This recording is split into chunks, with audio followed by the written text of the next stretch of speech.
ఈ అమ్మాయి ఎందుకు వచ్చింది? ఏదో ఎమర్జెన్సీ, 2 minutesలో మాట్లాడి పంపించేస్తాను. మీరు కూర్చోండి ప్లీజ్. సార్, నా పేరు శాంతి. నా కాబోయే భర్తను వీళ్ళు చంపేశారు. ఆ మాట కూడా వీళ్ళే ఒప్పుకున్నారు. కంప్లైంట్ ఇచ్చి 1 month అవుతున్నా ఇంతవరకు మీ పోలీస్ డిపార్ట్మెంట్ వీళ్ళని అరెస్ట్ చేయలేదు. ఎందుకో రీజన్ తెలియదు. పోనీ ఇంతకాలం వీళ్ళు పోలీసులకు దొరకకుండా తిరుగుతున్నారనుకోవచ్చు. కానీ ఇప్పుడు మీ కళ్ళ ముందే ఉన్నారుగా, వాళ్ళు అరెస్ట్ చేయొచ్చుగా. ఇది చాలా సెన్సిటివ్ ఇష్యూ అమ్మా. అందుకే వాళ్ళని అరెస్ట్ చేయడానికి కోర్టు నుంచి వారెంట్ కూడా తెచ్చాం. మోసం, దగా, కుట్ర, మా మీద కేసులన్నీ ఎత్తేస్తామని చెప్పి మమ్మల్ని చర్చలకు పిలిపించి ఉద్దేశపూర్వకంగా మా మీద కుట్ర పంతారా? మీ బుద్ధి పోలీసుకున్నారు కాదు. ప్రభుత్వం తరపున ఉన్న కేసులన్నీ ఎత్తేసాం. ఇది ప్రైవేట్ కేసు. ఈ కేసుకి మాకు సంబంధం లేదు.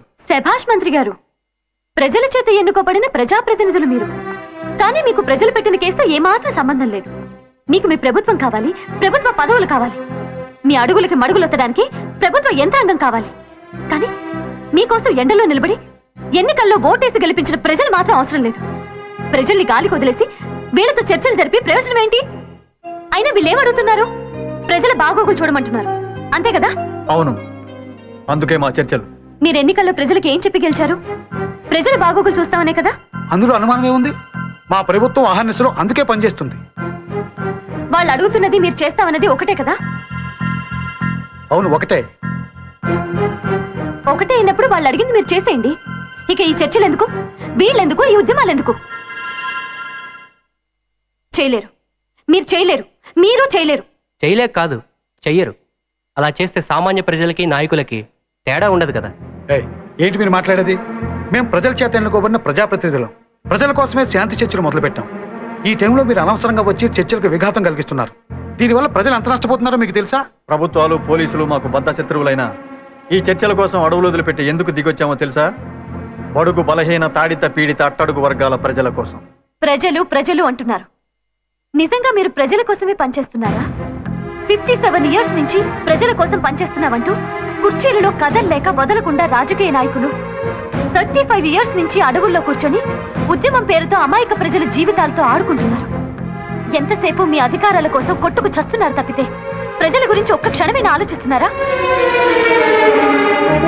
ఓ పక్క రాజకీయ నాయకుల అన్యాయాలతోనూ, అక్రమాలతోనూ, లంచగొండితనంతోనూ, ఆశ్రిత పక్షపాతంతోనూ దేశాన్ని భ్రష్టు పట్టిస్తుంటే మరో పక్క నక్సలైట్లు హింసాకాండతో ప్రజలకి ప్రశాంతత అనేది లేకుండా చేస్తున్నారు. ఇవాళ పోలీసులు రాజకీయ నాయకులకి, విఐపి ముసుగులోని గుండాల బందోబస్తుకి, వాళ్ళ ప్రాణాలు కాపాడడానికి మరియు నక్సలైట్లను చంపడానికే సరిపోతుంది. అలాంటప్పుడు ప్రజల్ని కాపాడాల్సిన పోలీసులు ప్రజలకి ఏం రక్షణ కల్పిస్తారు?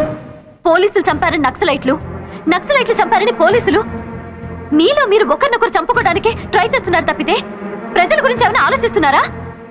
అసలు మీరు ఫ్యాక్షన్ లీడర్స్ లాగా ఇలా కొట్టుకుంటుంటే ప్రజలకు మీ మీద నమ్మకం ఎలా ఉంటుంది? గౌరవం ఇంకెక్కడ ఉంటుంది? ప్రజలు మమ్మల్ని ఎన్నుకున్నారని ఆయన అంటున్నారు, ప్రజలు మమ్మల్ని నమ్ముతున్నారని మీరంటున్నారు. కానీ మీ వెనక ఎంతమంది ప్రజలున్నారు? ప్రజలు మా వెనకే ఉన్నారని మాయ మాటలు చెప్పి ప్రజలు మోసం చేయకండి. ప్రజలు ప్రజలు అని పదే పదే వల్ల వేస్తూ ప్రజలు వంచన చేయకండి. ఇంకా ఎంతకాలం ఇలా ప్రజలు మోసం చేస్తారు? ఏంటి చిన్న ఇష్యూని బట్టి ఓ రచ్చ చేస్తున్నావు? మేమేదో మోసం చేసినట్టు దగ్గర రెచ్చిపోయి మాట్లాడుతున్నావు. నేను తలుచుకుంటే ఏం జరుగుతుందో తెలుసా? ఏం జరుగుతుంది సార్? అమ్మాయి వారెంట్తో వచ్చింది. అనవసరంగా ఆర్గ్యుమెంట్ చేసి ఇష్యూ పెద్ద చేయలేదు. ఏం చేయమంటావయ్యా? ఇదోటి మాట్లాడకపోతే వీక్ అయిపోం. చూడండి మేడం, మీ ఆర్గ్యుమెంట్ కరెక్టే కావచ్చు, కానీ ఒక్క విషయం ఆలోచించండి.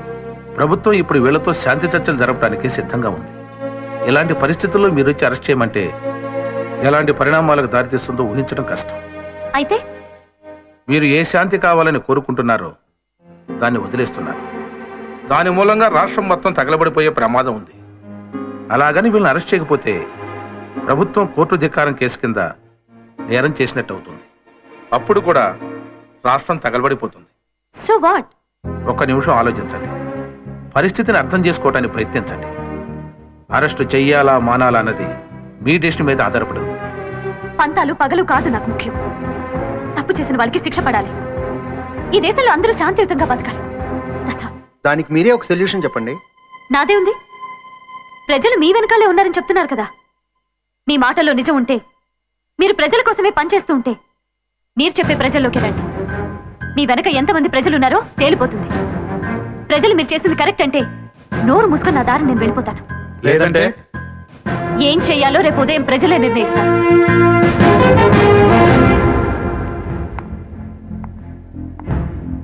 మర్చిపోకండి. రేపు ఉదయం 10 గంటలకి హైదరాబాద్ గ్రౌండ్స్ లో ప్రజల దగ్గరికి. ప్రజలు మీ వెనుకున్నారో లేక మీ వెనుకున్నారో లేక ప్రజల వెనక ప్రజలే ఉన్నారో తేలిపోతుంది.